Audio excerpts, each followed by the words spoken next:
அனைவருக்கும் வணக்கம். ராதே கிருஷ்ணா. ஸ்ரீ கிருஷ்ணமயா ஜோதிடத்தில் இன்றைக்கு நாம் பார்க்கவிருப்பது மேஷம் முதல் மீனம் வரையிலான ஒரு தொடர் காணொலியினுடைய தொடக்கம். மேஷ ராசிக்கான குரு பெயர்ச்சி பலன்கள்.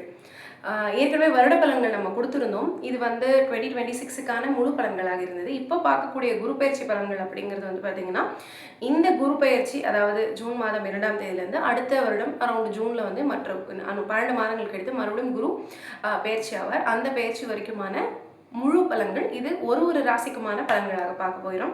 தொடர்ந்து பார்க்கலாம். இது வரைக்கும் நீங்கள் நம்மளுடைய சேனலை ஸ்ரீ கிருஷ்ணமயா ஜோதிடம் சேனலை சப்ஸ்கிரைப் பண்ணாமல் இருந்தீங்கன்னா சப்ஸ்கிரைப் பண்ணி வச்சுக்கோங்க. அப்போ தான் உங்களுடைய ராசிக்கான பலன்கள் வரும்போது நீங்கள் அதை தவறாமல் பார்க்க முடியும். மேஷ ராசியை பொறுத்த வரைக்கும் ஒரு சுறுசுறுப்பான ராசி அப்படின்னு சொல்லிக்கலாம். தொடர்ந்து நிறைய விஷயங்களை அக்கம்ப்ளிஷ் பண்ணணுங்கிற ஒரு தாகம் இருக்கக்கூடிய ராசி மேஷ ராசி. செவ்வாயினுடைய அமைப்பில் இருக்கக்கூடிய ராசி. இவர்களுக்கு ஆல்ரெடியாக இப்பொழுது 7.5 சனி போயிட்டு இருக்கு. அதாவது பாத சனி தொடங்கியாச்சு.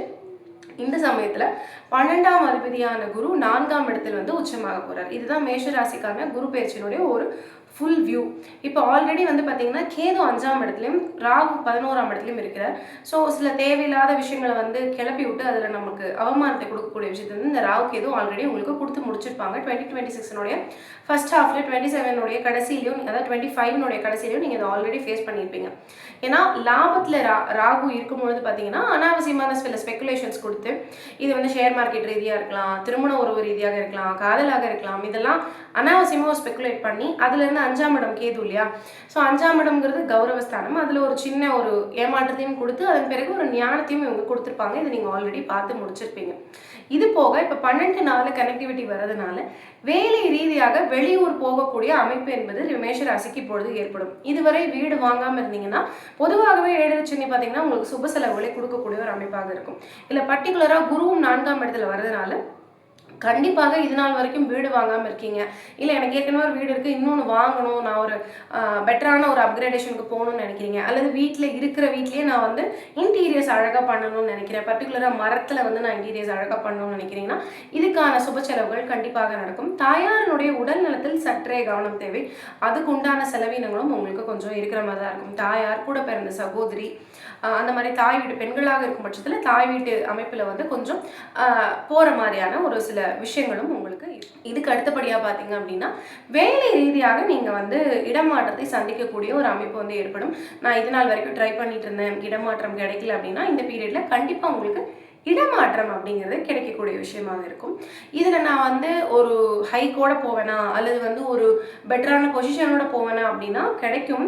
பட் பொசிஷன் கிடைக்கும் பொழுது ரொம்ப பெரிய ஒரு ரொம்ப பெரிய ஒரு பாரமும் உங்கள் தலையில் இறங்குற மாதிரியான ஒரு அமைப்பில் தான் இது இருக்குது. ஸோ அந்த நிலைமையில் உங்களுக்கு கிடைக்கக்கூடிய அமைப்பு அப்படிங்கிறது பார்த்தீங்கன்னா வேலை அப்படிங்கிறது பார்த்தீங்க அப்படின்னா உங்களுக்கு பெட்டரான வேலை கிடைக்கும். பட் அந்த வேலைக்காக நீங்கள் அதிகமாக பலு எடுத்துக்கக்கூடிய அமைப்பு அப்படிங்கிறது ஏற்படும். வெயிட் அதிகமாகக்கூடிய ஒரு தன்மை ஏற்படும். பெண்களாக இருந்தீங்கன்னா பிசிஓடி சம்பந்தமான விஷயங்கள், கொஞ்சம் தைராய்டு இம்பேலன்ஸ் இதெல்லாம் ஏற்படக்கூடும். ஸோ இதெல்லாம் நீங்கள் பார்த்துக்கணும். சரி, நிறைய நெகட்டிவ் பாயிண்ட்ஸாக இருக்குது, பாசிட்டிவ் பாயிண்ட்ஸ் ஏதாவது இருக்குமா அப்படின்னா அதான் நான் இடப்பெயர்ச்சி சொன்னேன் இல்லையா. இது வரைக்கும் எதிர்பார்த்துருந்தவங்களுக்கு ஒரு இடப்பெயர்ச்சி நிச்சயமாக கிடைக்கும். அது ஒரு பாசிட்டிவான பாயிண்ட். வேலையில் நிச்சயமாக ஒரு பெட்டர்மெண்ட் பார்ப்பீங்க. நீங்கள் இடமே மாற்றல, என்னால் இருக்கிற இடத்துல தான் இருக்க முடியும் அப்படின்னாலும் வேலையில் நிச்சயமான ஒரு பெட்டர்மெண்ட் பார்ப்பீங்க. தூக்கம் இன்னும் கொஞ்சம் நல்லா கிடைக்கும். 12ஆம் இடத்துக்கு குரு பார்வை கிடைக்கிறதுனால நிச்சயமாக தூக்கம். தெய்வ யாத்திரைகள், அதாவது நம்ம குலதெய்வ கோயிலுக்கு போவதாக இருக்கலாம், மற்ற கோயில்களுக்கு போவதாக இருக்கலாம், இதெல்லாமுமே ஒரு பாசிட்டிவான ஒரு அமைப்பில் உங்களுக்கு இந்த வருடத்தில் நடைபெறும் அப்படிங்கிறத சொல்ல முடியும். ஹெல்த் விஷயம்தான் நான் ரொம்ப மேஜராக எதெல்லாம் டோன்ட்ஸ் அப்படின்னு சொல்லணும் அப்படின்னா கண்டிப்பாக ஷேர் மார்க்கெட்டுக்குள்ளே போகாதீங்க. காதல் இருந்தது அப்படின்னா உடனடியாக திருமணத்தில் ஜம்ப் பண்ணாதீங்க. ஒரு வருடம் காதலுக்கு நிச்சயமாக வெயிட் பண்ணுங்கள். உங்களுக்கு காதல் அமையும். பட் அது ஒரு சற்று பொருத்தமில்லாத காதலாக அமையக்கூடிய வாய்ப்புகள் நிறைய இருக்குது. இப்போது நீங்கள் ஒரு பரணி நட்சத்திரம் அல்லது ஒரு அஸ்வினி நட்சத்திரத்தில் பிறந்திருக்கீங்க அப்படின்னா நிச்சயமாக அந்த விடலை பருவத்தை தாண்டி மிடில் ஏஜ் ஸ்டார்ட் ஆகும்போது சுக்கிரதசையில் தான் இருப்பீங்க. இதில் சூரிய தசை இருக்கவங்களுக்கும் சுக்கிரதசை இருக்கவங்களுக்கும் கண்டிப்பாக காதல் ஏற்படும். இந்த காதல் சரியான காதல் தானா அப்படிங்கிறது உங்களால் இந்த டைமில் கண்டுபிடிக்க முடியாது. அதனுடைய ஒரு கேப் உங்களுக்கு கிடைக்காது. டாக்ஸிக்காக இருக்கா இல்லை பொருந்தா காதலாக இருக்கா, அந்த மாதிரியெல்லாம் வாய்ப்பு இருக்கும். ஸோ கட்டாயமாக திருமணத்திற்கு அவசியப்பட வேண்டாம். காதலிப்பவர்கள் கண்டிப்பாக வெயிட் பண்ணி தான் ஆகணும். இன்னொரு வருடம் கழித்து நீங்கள் அதாவது நான் என்ன சொல்கிறேன்னா திருமணத்துக்கு அவசரப்படாதது ஓகே. பட் அதை தாண்டி இப்போதைக்கு நீங்கள் இதுலேயும் அவசரப்படக்கூடாது. கமிட்மெண்ட் உங்களோட கமிட்மெண்ட் வந்து இவ்வளோ அவசரமாக நம்ம கொடுக்கணுமா அப்படிங்கிறது நீங்கள் வந்து யோசிக்கணும். ஸோ இதுவும் வந்து ஒரு முக்கியமான பாயிண்ட். அதாக வேலை மாற்றம் கிடைத்தால் எடுத்துக்கொள்ளலாமா அப்படின்னா 100% நீங்கள் வந்து எடுத்துக்கணும். இது நான் கம்ஃபர்டபுளான இருக்கிற ஒரு இடத்த விட்டு போகிற மாதிரி இருக்குது, நான் அங்கே போனால் கம்ஃபர்டபுளாக ஆகிடுமோ அப்படின்ற பயம்லாம் தேவையில்லை. நீங்கள் இங்கே இருந்தாலுமே நீங்கள் அன்கம்ஃபர்டபுளாக தான் இருப்பீங்க. ஸோ வேலை மாற்றம் எதிர்பார்த்துட்டு இருக்கீங்கனாலும் எதிரே பார்க்கல, ஆனால் எனக்கு வேலை மாற்றம் சொல்கிறாங்க, எனக்கு ட்ரான்ஸ்ஃபர் ஆகி போக சொல்கிறாங்க, இல்லை வந்து இந்த மாதிரி ஒரு ஜாப் கிடச்சிருக்கு போகலாம், ஆனால் எனக்கு அங்கே கம்ஃபர்டபுளாக இருக்குமான்னு தெரியாது அப்படின்னா கம்ஃபர்டபிலிட்டிலாம் கிடைக்காது. பட் கண்டிப்பாக முன்னேற்றம் அப்படிங்கிறது கிடைக்கும். ஹைக்கை பொறுத்த வரைக்கும் கொஞ்சம் என்ன சொல்கிறது, எனக்கு ஒரு 30% ஹைக் கிடச்சி நான் போகிறேன்னா எனக்கு ஒரு யூஸ் இருக்குது. இல்லைனாலும் இங்கே எனக்கு மேபி எனக்கு ஃபியூச்சர் ஸ்கோப் இருக்குது, but I'm not sure about it அப்படின்னாலுமே நீங்கள் இப்போ எடுத்துக்கிற மாதிரியான சுச்சுவேஷனில் தான் நீங்கள் இருப்பீங்க. ஸோ என்னோட அட்வைஸ் எடுத்துக்கோங்க அப்படிங்கிறதா தான் இருக்கும். கணவன் மனைவி உறவு நிலைமை வந்து கொஞ்சம் பெட்டராக ஆகும் அப்படின்னு எடுத்துக்கலாம். ஓகே தான், இது வந்து ஓகேவான ஒரு அமைப்பு தான். பட் ஸ்டில் நான் சொன்ன மாதிரி அவங்களும் இந்த 7 சனி அஷ்டம் சனி ராசிகளுக்குள்ளேயே வந்துட்டாங்க அப்படின்னா இன்னும் நிதானமாக தான் சில விஷயங்கள் நீங்கள் முடிவெடுக்க வேண்டியிருக்கும். அதிக கடன் வாங்கிக்க வேண்டாம். பர்டிகுலராக நீங்கள் வீடு வாங்குங்க, அது வந்து ஓகே. நான் இடம் மாற்றிக்கோங்க, அது வந்து ஓகே. பட் வேறு எதுக்காகவும் ஸ்பெகுலேஷன்ஸ்க்காகவோ அதிக கடன், நான் வீடு இப்போ ஆல்டர் பண்ணுறேன்னா என்ன தேவையோ அதை ஆல்டர் பண்ணுங்கள். அதீதமாக கடன் வாங்கி செய்யாதீங்க. ஏன்னா ஃபினான்ஷியலாக இன்னும் கொஞ்சம் டைம் எடுக்கும். உங்களுக்கு இன்னும் கொஞ்சம் டைம் ஆகி தான் வந்து ஒரு ஸ்டெபிலைசேஷன் கிடைக்கும். ஸோ அதனால் அந்த அதீத கடன் வந்து இப்போ எடுத்துக்க வேண்டாம். இன்னும் சொல்ல போனால் இப்போ நீங்கள் இடமாற்றம் சொன்னீங்க இல்லையா, அதை நீங்கள் எடுத்துக்கும் பொழுது உங்களுக்கு கடன் அடையக்கூடிய அமைப்பு அப்படிங்கிறது கண்டிப்பாக கிடைக்கும். ஸோ அது வந்து ஒரு பாசிட்டிவான பாயிண்டாக எடுத்துக்கலாம். காதல் சொல்லிட்டேன், திருமண உறவு சொல்லிட்டேன், தாய் தந்தையர்களுடைய ஹெல்த்தில் வந்து சற்றே கவனம் தேவை. பிள்ளைகள் வந்து எப்படி இருப்பாங்க, லைக் அடுத்து எனக்கு இப்போ நான் மேஷராசி, எனக்கு குழந்தைகள் இருக்காங்க, அவங்களோட உடல் நிலைமை எப்படி இருக்கும் அப்படின்னு கேட்டிங்க அப்படின்னா சற்றே சுமாராகத்தான் இருக்கும் 27 தொடங்கும் வரை. ஏன்னா கேது இப்போ 5ஆம் இடத்துல இருக்கிறதுனால பிள்ளைகளை சார்ந்து நீங்கள் இது வரைக்கும் அவங்க கிட்ட இருந்து புரிஞ்சுக்காத சில விஷயங்களை நீங்கள் அண்டர்ஸ்டாண்ட் பண்ணிப்பீங்க. ஓ, நம்ம இவங்களை இப்படி நினச்சிட்டு இருந்தோம், இதுதான் இன்ட்ரெஸ்ட் நினச்சிட்டு இருந்தோம், பட் அவங்க இந்த மாதிரியான ஒரு இன்ட்ரெஸ்டோடு இருக்காங்க போல இருக்கு அப்படிங்கிறத நீங்கள் அண்டர்ஸ்டாண்ட் பண்ணிப்பீங்க. அது ஒரு பாசிட்டிவ் ஆஸ்பெக்ட் தான். பட் அந்த பாசிட்டிவ் ஆஸ்பெக்ட்குள்ளே போகிறதுக்குள்ளே ஒரு ஸ்ட்ரகிள் வந்து சரியாகும். ஸோ அதனால் பிள்ளைகள் விஷயத்தில் வந்து அதீத எக்ஸ்பெக்டேஷன்ஸ் வேண்டாம். நீ என்ன வேணால் பண்ணிக்கோ அப்படின்னு கார்டை கொடுத்து அனுப்புறது, ஒரு டீனேஜ் குழந்தைங்க இருக்காங்கன்னா கார்டை கொடுத்து அனுப்புறது, அதெல்லாம் கண்டிப்பாக பண்ணக்கூடாது.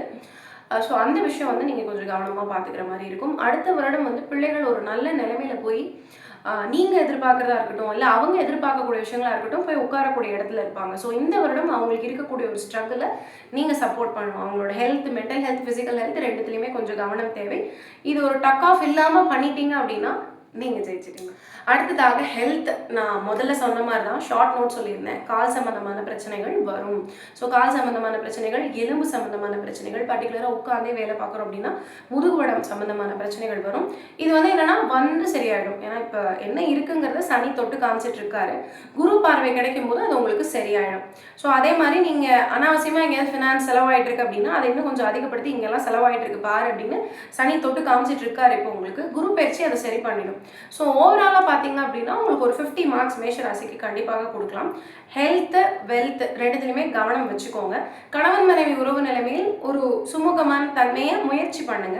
கணவரோ மனைவியோ உங்களோட ஸ்பவுஸுக்கும் வந்து பார்த்தீங்கன்னா இந்த வருஷம் வந்து ஒர்க் ரிலேட்டடாக ஸ்ட்ரெஸ் வந்து ரொம்ப ஜாஸ்தியாகும். அவங்களும் மாறலாமா அப்படிங்கிற மாதிரியான யோசனைகளில் இருப்பாங்க. ஸோ இந்த நிலைமையில நம்மளும் நிதானமாக இருந்து அவங்களையும் நிதானப்படுத்த வேண்டிய ஒரு அவசியம் நிச்சயமாக இருக்கும். வாக்குறுதிகள் நிச்சயமாக கொடுக்க வேண்டாம். நீங்கள் இப்போ ஒரு புது கம்பெனிக்கே நான் ஷிஃப்ட் ஆவீங்க, நிறைய பேருக்கு சொல்லியிருக்கேன்.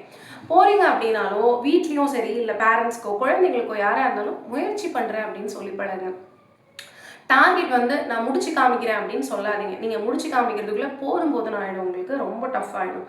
ஸோ அதனால் முடிச்சு காமிக்கிறேன் அப்படிங்கிற வார்த்தையை, ஐ வில் ஃபினிஷ் இட் அப்படிங்கிற வார்த்தையை கொடுக்காதீங்க. I will try to do it, I will try to do it, I will try to do it. இதுதான் உங்களுடைய தாரக மந்திரமாக இந்த ஒரு வருடம் முழுவதுமாக இருக்க வேண்டும். இது உங்களுக்கு நிறைய பிரச்சனைகளை குறைச்சிரும். இதுவே உங்களுக்கு நிறைய பிரச்சனைகளை குறைச்சிரும். ஸோ அதனால் இதை அடுத்ததாக பரிகாரமாக என்ன செய்ய வேண்டும்? நிச்சயமாக வந்து பார்த்தீங்க அப்படின்னா பெருமாள் வழிபாடு தொடர்ந்து பண்ணுங்கள். பர்டிகுலராக தட்சிணாமூர்த்தி வழிபாடு வந்து தொடர்ந்து பண்ணிக்கிட்டே வாங்க. சிவபெருமான் வழிபாடு வந்து தொடர்ந்து பண்ணலாம். பெருமாள் வழிபாடு யார் யாரெல்லாம் பண்ணணும்? எனக்கு வந்து நான் ஒரு ஜாப் வந்து கிடைக்கணும், ட்ரை பண்ணிகிட்டே இருக்கேன், காம்படிட்டிவ் எக்ஸாம்ஸ் ஜெயிக்க முடியல, குழந்தைங்களா இருக்கீங்க, எக்ஸாம்ஸ் ட்ரை பண்ணிகிட்டே இருக்கீங்க, காம்படிட்டிவ் எக்ஸாம்ஸ் அல்லது நல்ல மார்க் வாங்கணும், 10th 12th எழுத போகிறீங்க, நீங்கள் எல்லாம் பெருமாள் வழிபாடை தொடர்ந்து பண்ணுங்கள். சிவ வழிபாடு யார் பண்ணணும்? மனநிலைமை வந்து சற்று சுமூகமாக இல்லை, குழந்தைகளோட உறவு நிலைமை சரியில்லை, கௌரவ பாதிப்புகள் இருக்குது அப்படின்னா இவங்க எல்லாரும் வந்து பார்த்திங்கன்னா சிவ வழிபாடு செய்ய வேண்டும். மனசை ரொம்ப காமாக வச்சுக்கிறதுக்கு சிவ வழிபாடும் முருக வழிபாடும் உங்களுக்கு ரொம்பவே ஹெல்ப்ஃபுல்லாக இருக்கும். தட்சிணாமூர்த்தி வழிபாடு யார் யாரெல்லாம் பண்ணணும்? குருதசை வந்து மேக்ஸிமம் இவங்களுக்கு சின்ன வயசில் வராது, ஏஜ்டாக இருக்கவங்களுக்கு தான் வரும். மேபி கிருத்திகை நட்சத்திரத்தில் பிறந்தவங்களா இருந்தீங்கன்னா மட்டும் உங்களுக்கு மிடில் ஏஜில் குருதசை வரக்கூடிய ஒரு வாய்ப்பு இருக்கும். அவர்கள் வந்து பார்த்தீங்க அப்படின்னா தட்சிணாமூர்த்தி வழிபாடுனா உங்களுக்கு குருதசை நடப்பில் இருக்கும். ஸோ தட்சிணாமூர்த்தி வழிபாடு கண்டிப்பாக செய்யுங்க. கொண்டக்கடலை சுண்டல் பண்ணி அதை பெருமாளுக்கு அங்கே குரு பகவானுக்கு வழிபாடு அதாவது செஞ்சுட்டு தட்சிணாமூர்த்திக்கோ அல்லது இல்லை தட்சிணாமூர்த்தி சன்னதி இல்லைன்னா நவகிரக சன்னதியிலையோ நெய்வேத்தியம் பண்ணிட்டு அதை வந்து பக்தர்களுக்கு விநியோகப்படுத்தக்கூடிய ஒரு அமைப்பு வந்து நீங்கள் செய்யலாம். எல்லா மேஷராசிக்காரர்களுக்குமே மாதம் ஒரு கிலோ கொண்டக்கடலை வாங்கி அதோட கொஞ்சம் கோதுமையும் சேர்த்து வாங்கி, ஏன்னா இது வந்து உங்களோட 5, 9ஆம் இடங்களே பாசிட்டிவாக ஆக்டிவேட் பண்ணக்கூடிய விஷயம் இல்லைங்களா. 1 கிலோ அரிசி, 1 கிலோ கொண்டக்கடலை, 1 கிலோ கோதுமை மாவு. இதை வந்து உங்கள் வீட்டில் ஒர்க் பண்ணுறவங்களா இருக்கலாம், அல்லது உங்கள் ஏரியாவில் இருக்காங்க பட் அவங்க கொஞ்சம் வெல் டு டூ கிடையாது, சாப்பாட்டுக்கெல்லாம் கொஞ்சம் கஷ்டம் தான் படுறாங்க, அந்த மாதிரி இருக்கவங்களா இருக்கலாம். உழைக்கும் வர்க்கத்தினருக்கு கொடுங்க. இது உங்களோட 7 சனியினுடைய தாக்கத்தை பெருமளவு குறைத்துவிடும். ஸோ இந்த ஒரு தானத்தையும் நீங்கள் பண்ணலாம். பொருளாதார ரீதியாக முன்னேற்றம் வேணும்னு நினைக்கிறவங்களும் தட்சிணாமூர்த்தி வழிபாடு, சாய்பாபா வழிபாடு தொடர்ந்து பண்ணிகிட்டே வரலாம். இது போகவும் 7 சனியும் கூட போயிட்டு இருக்கு அப்படிங்கிறதுனாலே நான் பெண்களுக்கு சொல்லியிருக்கேன், ஆண்களாக இருந்தாலும் வெயிட் போடக்கூடிய பிரச்சனை ஏற்படும். பெண்களுக்கு பிசிஓடி, தைராய்டு மாதிரியான ஹார்மோனல் இம்பேலன்ஸ் இதனாலேயும் ப்ராப்ளம்ஸ் வரலாம் அப்படின்னு சொல்லியிருக்கேன். ஸோ இதுக்காகவும் சேர்ந்து நீங்கள் வந்து கண்டிப்பாக ஒரு ½ அன் ஹவர் எக்ஸசைஸோ, ஜூம்பாவோ, ஜிம்மோ, எனக்கு யோகா பிடிக்கும், இல்லை எனக்கு வாக்கிங் பிடிக்கும், எனக்கு ஜாகிங் பிடிக்கும், ஏதாவது ஒன்று இன்னும் 2 வருடங்களுக்கு கம்பல்சரியாக நீங்கள் பண்ணணும். 2028 தான் உங்களுக்கு சனி 7 சனியிலேருந்து ஜென்ம சனி வர, அப்படி இதே பரிகாரம் தான் சொல்லுவேன். ஆனாலும் இந்த பீரியடுக்கு இப்போ வந்து நீங்கள் இந்த விஷயங்களை அவாய்ட் பண்ணுறதுக்கு உங்களுக்கு 7 சனி முழுவதுமாகவே வேர்த்து கொட்டும் அளவுக்கு ஒர்க் அவுட் பண்ணிட்டு இருக்கீங்க அப்படின்னா உங்களுக்கு 7 சனியோட தாக்கம் பெரும் அளவில் குறையும் அப்படிங்கிறத சொல்லிக்கிறேன். மீண்டும் ஒரு காணொளியில் உங்களை சந்திக்கும் வரை உங்களிடமிருந்து விடைபெறுவது உங்களுடைய ராஜலட்சுமி நாராயணன். நன்றி. ராதே கிருஷ்ணா.